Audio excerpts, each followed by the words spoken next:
हरे कृष्णा। राधे राधे कृष्ण राशि के चैनल में आप सभी प्यार प्यारे बहन जी भक्तों का स्वागत है। और आप सब कैसे हो? कान्हा जी की कृपा से आप सब ठीक होंगे। तो आज मार्गशीर्ष मास की शुक्ल पक्ष की मोक्षदा एकादशी की आपको मैं कथा सुनाने जा रही हूँ। वीडियो पसंद आए तो लाइक शेयर कमेंट जरूर से करना।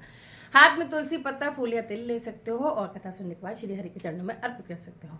तो पहले हम भजन कर लेंगे, सिमरन कर लेंगे। श्रीमन नारायण नारायण नारायण भजमन नारायण नारायण नारायण लक्ष्मी नारायण नारायण नारायण गोविंद नारायण नारायण नारायण। बोलो लक्ष्मी भगवान की जय। महाभारत के युद्ध में भगवान श्री कृष्ण ने अर्जुन को गीता का उपदेश इसी एकादशी के दिन दिया था। यही कारण है कि मोक्षदा एकादशी को गीता जयंती के रूप में भी माना जाता है।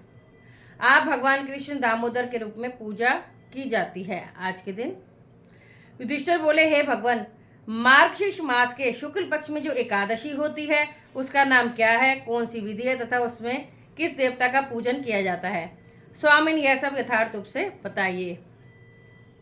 श्री कृष्ण ने कहा, हे राजन, आपने अत्यंत उत्तम प्रश्न किया है। आप ध्यानपूर्वक सुनिए। मार्गशीर्ष मास के शुक्ल पक्षी एकादशी मोक्षदा एकादशी के नाम से प्रसिद्ध है, जो सब पापों का नाश करने वाली है। राजन, उस दिन यत्न पूर्वक तुलसी की मंजरी तथा धूप दीप आदि से भगवान का पूजन करना चाहिए। तुलसी की मंजरी, जो तुलसी जी के ऊपर आपने देखा होगा इस तरह से डंडी होती है, उसमें छोटे छोटे बीज से लगे होते हैं, वो मंजरी होती है। तुलसी की मंजरी तथा धूप दीप आदि से भगवान का पूजन करना चाहिए। पूर्वोक्त विधि के से ही दशमी और एकादशी के नियम का पालन करना उचित है। मोक्षदा एकादशी बड़े बड़े पापों का नाश करने वाली है। उस दिन रात्रि में मेरी प्रसन्नता के लिए, भगवान जी कह रहे, मेरी प्रसन्नता के लिए नित्य गीत और स्तुति के द्वारा जागरण करना चाहिए। जिसके पितर पापवश नीच योनि में पड़े हों, वे इसका पुण्य दान करने से मोक्ष को प्राप्त होते हैं। प्राचीन गोकुल नगर में बेशामक नाम का एक राजा राज्य करता था। उसके राज्य में चारों वेदों के ज्ञाता ब्राह्मण रहते थे। रात्रि को एक दिन स्वप्न में राजा ने अपने पिता को नरक में पड़े देखा। उसको बड़ा आश्चर्य हुआ और प्रातःकाल होते हुए ब्राह्मणों के सामने अपनी सारी स्वप्न कथा कहने लगा कि हे ब्राह्मणों, रात्रि को स्वप्न में मैंने अपने पिता को नरक में पड़े देखा। उन्होंने मुझसे कहा कि हे पुत्र, मैं नरक भोग रहा हूँ, मेरे यहाँ से मुक्ति कराओ। अब मैं क्या करूँ, कहाँ जाऊँ? उस दुख के कारण मेरा शरीर तप रहा है। आप लोग मुझे कृपा किसी प्रकार से तप दान आदि को बताएं, जिससे मेरे पिताजी को मुक्ति प्राप्त हो। उस उत्तम पुत्र का जीना व्यर्थ है जो अपने पिता का उद्धार ना कर सके।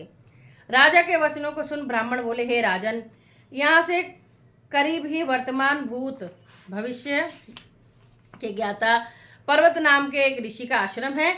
आप यह सब बातें उनसे जाकर पूछ लीजिए, वो आपके वचनों का उत्तर अवश्य ही देंगे।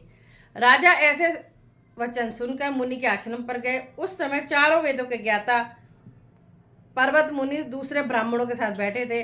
राजा ने जाकर उनको प्रणाम किया और पर्वत मुनि ने उससे कुशल मंगल पूछा। तब राजा बोले, हे देवर्षि, आपकी कृपा से मेरे राज्य में सब कुशल मंगल है, परंतु मेरे मन में अशांति रहती है, उसका कुछ उपाय कीजिए। ऐसा सुनकर पर्वत मुनि ने एक मुहूर्त के लिए नेत्र बंद कर लिए और भूत भविष्य को विचारने लगे। फिर बोले, हे राजन, मैंने योग बल के द्वारा तुम्हारे पिता के समस्त कुकर्मों का ज्ञान प्राप्त कर लिया है। उन्होंने पूर्व जन्म में कामातुर होकर सोत के कहने पर एक स्त्री को ऋतुदान मांगने पर भी नहीं दिया था। उसी पाप कर्म के फल से तुम्हारे पिता को नरक में जाना पड़ा है।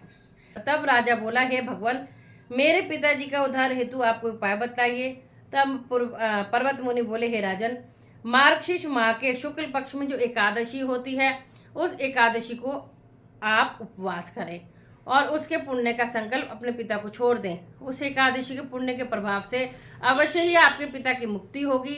मुनि के वचनों को सुनकर राजा अपने महल को आया और कुटुंब सहित मोक्षदा एकादशी का उपवास किया। उस उपवास के पुण्य को राजा ने अपने पिता को संकल्प छोड़ दिया। उस पुण्य के प्रभाव से राजा के पिता को मुक्ति मिली और स्वर्ग में जाते हुए अपने पुत्र से बोला कि हे पुत्र, तेरा कल्याण हो। यह कहकर वह स्वर्ग को चला गया।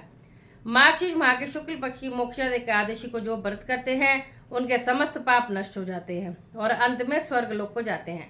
इस व्रत से बढ़कर मोक्ष देने वाला दूसरा कोई व्रत नहीं है। जो इस प्रकार कल्याण में मोक्षदा एकादशी का व्रत करता है, उसके पाप नष्ट हो जाते हैं और मरने के बाद वह मोक्ष प्राप्त कर लेता है। यह मोक्ष देने वाली मोक्षदा एकादशी मनुष्यों के समस्त कामनाओं को पूर्ण करने वाली है। इस महात्म्य के पढ़ने और सुनने से वाजपेयी का फल मिलता है। बोलो मोक्षदा एकादशी की जय। श्री हरि विष्णु भगवान की जय। तो सभी एकादशियों के नाम ले लेते हैं। उत्पन्ना एकादशी आज जो है वो मोक्षदा एकादशी, और जो अगली आएगी वो कृष्ण पक्ष की पौष मास की सफला एकादशी होगी। ठीक है जी। पुत्रदा एकादशी, शर्तिला एकादशी, जय एकादशी, विजय एकादशी, आमल की एकादशी, पाप मोचनी एकादशी, कामदा एकादशी, वरुथनी एकादशी, मोहिनी एकादशी, अपरा एकादशी, निर्जला एकादशी, योगिनी एकादशी, देवशनी एकादशी, कामिका एकादशी, पुत्रदा एकादशी, अजय एकादशी, परिवर्तन एकादशी, इंदिरा एकादशी, पापानकुशा एकादशी, रमा एकादशी, पद्मोदरी, पद्मनी और परमा एकादशी। राधे राधे सभी को। तो आप सभी ये व्रत करके अपने पितरों को दे सकते हैं। ठीक है जी। संकल्प छोड़ सकते हैं उनके लिए, ताकि उनकी मुक्ति हो।